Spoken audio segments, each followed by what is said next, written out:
kegiatan kita yang sudah kita laksanakan. Surat suara yang rusak itu sudah kita proses ya, sudah kita rekap dan dalam proses permintaan.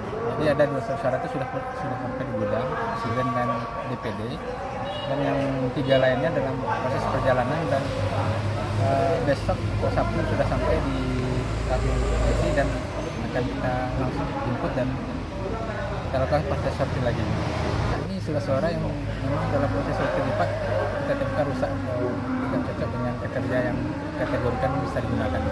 Kita dari yang kemarin kita terima itu tidak ada yang rusak lagi. Tidak rusak, ya. Sudah lengkap semua.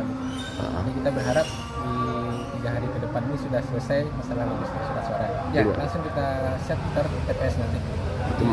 Kita tambahkan ke yang kurang tadi. Oke. Ya, kita menunggu arahan. Jadi memang nanti termasuk surat suara yang kemarin saya itu dimusnahkan semuanya. Jadwalnya kapan ada?